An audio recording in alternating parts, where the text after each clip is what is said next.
ایک بار کی بات ہے، ایک خوبصورت عورت اپنے گھر کی روشنی تھی۔ وہ ایک پردہ دار عورت تھی جو حیا اور پردہ کے اصولوں کو پابند رہتی تھی۔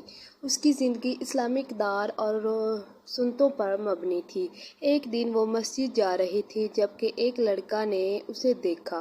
لڑکے کو اس عورت کی خوبصورتی اور زندگی کے اصول پر دلچسپی ہوئی۔ اس نے اپنے دوستوں سے پوچھا کہ یہ عورت کون ہے اور انہیں معلومات حاصل کی۔ انہوں نے بتایا کہ یہ عورت پردہ دار ہے اور اپنی زندگی کو اسلامی اقدار کے مطابق گزارنے کی کوشش کرتی ہے۔ لڑکے کو یہ بات بہت پسند آئی اور وہ سوچنے لگا کہ یہ عورت ایک مثال ہو سکتی ہے۔ وہ بھی اپنی زندگی کو اسلامی اقدار اور سنتوں کے مطابق گزارنے کی نیت کرتا ہے۔ وہ نمازوں کو پابندی سے ادا کرنے لگا، قرآن پاک کی تلاوت کرنے لگا اور اپنے روزمرہ کے عملوں میں پردہ و حیا کو پابند کرنے کی کوشش کرتا رہا۔ لڑکا نے علم و عمل کو جوڑ کر دینی تعلیمات کی طلب شروع کی۔ وہ مساجد میں علمی درسوں میں حضور رہتا اور اسلامی کتابوں کو مطالعہ کرتا۔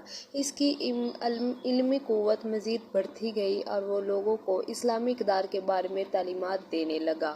لڑکا اور پردہ دار عورت مل کر اپنی زندگی کو معنویت اور روشنی سے بھر دیا۔ وہ دونوں مل کر محتاجوں کی مدد کرنے لگے، گریبانوں کی تعلیم میں اعانت کرنے اور ضرورت مندوں کو خوراک فراہم کرنے کے لیے ایک ساتھ کام کرنے لگے۔ اسلامی اقدار کے تحفظ اور حیا کی حفاظت کرنے کے علاوہ لڑکا اور پردہ دار عورت نے معاشرتی مسائل کو بھی حل تلاش کیا۔ وہ عدل و انصاف کی بات کرتے، معصوموں کے حقوق کی حفاظت کرتے اور امن و سلامتی کے لیے کوشش کرتے۔ انہوں نے اپنے گھر کو ایک مرکز نشاط بنایا جہاں لوگوں کو تعلیم دی جاتی تھی، انصاف کا سلسلہ چلایا جاتا تھا اور محتاجوں کی مدد کی جاتی تھی۔ اوقات فراغت میں لڑکا اور پردہ دار عورت مل کر قرآنی درسوں کو انعقاد کرتے اور اسلامی تعلیمات پر بحث کرتے۔ وہ دونوں ایک دوسرے کی روحانی ترقی اور علم و فہم کو مزید بڑھانے میں مدد کرتے۔ انہوں نے اپنی زندگی کو ایک دیگر کی رہبری کے ساتھ بنایا۔ یہ دونوں حیا و پردہ کے پیشوا بن کر اپنے محلے کو اللہ کی طرف رجوع کرانے کے لیے ایک خوبصورت مثال بن گئے۔ لوگ ان کی حیا، تکوینی اخلاق، عدل و انصاف، محبت اور احسان کی قدر کرنے لگے۔ انہوں نے معاشرتی بدیوں کے خلاف لڑنے کے لیے تعلیم دی، انسانی حقوق کی حفاظت کرنے کے لیے جدوجہد کی اور عدل و انصاف کو پہچاننے کی کوشش کی۔ لڑکا اور پردہ دار عورت کی زندگی مثبت تبدیلی کا باعث بن گئی۔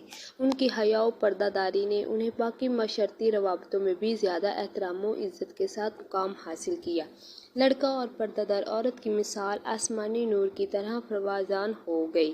انہوں نے محلے میں زیادہ سے زیادہ لوگوں کو اسلامی اقدار کے مطابق زندگی گزارنے کی ترغیب دی اور ان کو مثبت تبدیلی کا راستہ دکھایا۔ انہوں نے محتاجوں کے لیے مددگار کے منصوبے شروع کیے۔ وہ غریبوں کی تعلیم و اصلاح کے لیے مکتبیں قائم کرنے لگے، روشنی کی بجائے آفٹ کی فراہمی کے لیے اقدامات اٹھائے اور اسکولوں کی تعمیر کرنے میں مدد کی۔ انہوں نے محتاجوں کو غذا، کپڑے اور دیگر بنیادی ضروریات فراہم کی۔ لڑکا اور پردہ دار عورت کی زندگی محبت، احسان اور کرم سے بھر گئی۔ لوگ انہیں اپنے محبوب قرار دینے لگے اور ان کے پیچھے چلنے لگے۔ ان کی اسلامی اقدار کے اثرات نے دیگر لوگوں کو بھی متاثر کیا۔ محلے میں دیگر عورتوں نے بھی پردہ و حیا کو اپنایا اور اپنی زندگی میں اسلامی اقدار کے مطابق تبدیلی کی۔ لوگوں نے ان کی مثال سے یہ سمجھا کہ حیا و پردہ داری انسانی خلقت کی عزت اور قدر کی عکاس ہے۔ یہ کہانی ایک تحفہ ہے جو حیا و پردہ داری کی اہمیت کو بیان کرتی ہے۔ اسلامی تعلیمات کے مطابق زندگی گزارنے سے انسان اپنی داخلی اور بیرونی جہان میں امن و عدل، انصاف و احسان اور محبت کو پھیلاتے ہیں۔